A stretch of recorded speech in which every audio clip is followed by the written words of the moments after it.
Hoje vamos falar sobre um tema que é abordado em comportamento organizacional, que chama esforço emocional ou trabalho emocional. Em inglês, esse tema é chamado de Emotional Work. Todos os trabalhadores despendem esforço físico e mental quando colocam o corpo e a mente na realização de suas tarefas. Muitos trabalhos requerem esforço emocional. Isso acontece quando um funcionário expressa emoções desejáveis pela organização durante transações interpessoais. O conceito esforço emocional foi inicialmente desenvolvido com relação ao trabalho no setor de serviços. Espera-se, por exemplo, que comissários de bordo sejam alegres, atendentes de funerária sejam tristes e médicos sejam emocionalmente neutros. Mas esse conceito parece ter relevância em quase todos os setores. Os gestores esperam que seus subordinados sejam atenciosos e não hostis em suas interações com os colegas. Ali Russell Hochschild analisou experiências emocionais dos comissários de bordo e a forma que controlam sentimentos e expressões emocionais para cumprirem com as exigências de seu trabalho.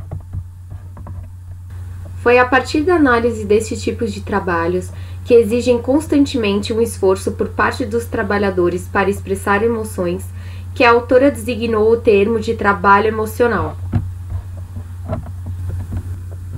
Para Hochschild, o trabalho emocional envolve uma gestão de emoções coerentes com as regras da organização, independentemente de diferirem ou não dos sentimentos internos do indivíduo.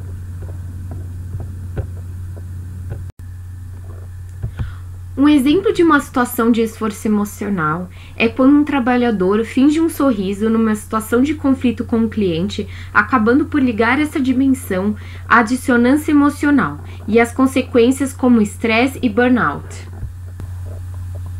Robbins fala sobre dois tipos de emoções: as emoções sentidas e as emoções demonstradas. As emoções sentidas são as verdadeiras emoções de uma pessoa, e as emoções demonstradas são emoções requeridas pela organização e consideradas apropriadas para um determinado cargo. Elas não são inatas, são aprendidas. Os executivos eficazes aprendem a parecer sérios quando dão a um funcionário uma avaliação de desempenho negativa. E os vendedores que não aprenderem a estar sempre sorridentes e simpáticos, independentemente do seu estado de espírito, não terão vida muito longa nesse tipo de trabalho. Hoje em dia, os empregos cada vez mais requerem que os funcionários interajam com os clientes, os quais nem sempre são pessoas fáceis de lidar. Os clientes muitas vezes reclamam, são grosseiros e fazem solicitações impossíveis de se atender. Os funcionários que não são capazes de projetar uma imagem amigável e cooperativa nessas situações provavelmente afastarão os clientes e dificilmente serão eficazes em seu trabalho. As dimensões emocionais são intensidade, variedade, frequência e aberrações das expressões emocionais, que surgem relacionadas a fenômenos como estresse e burnout, e as normas e padrões de comportamento organizacionais. Existem diversos tipos de emoções, como a tristeza, a raiva, a felicidade, o ódio e o medo.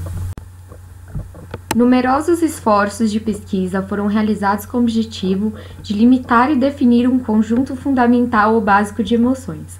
A pesquisa identifica 6 emoções universais: raiva, medo, tristeza, felicidade, desagrado e surpresa. As pessoas dão respostas diferentes a estímulos emocionais idênticos. Elas diferem quanto à capacidade de expressar intensidade. Algumas vezes isso pode ser atribuído à personalidade do indivíduo, outras vezes é uma exigência do trabalho.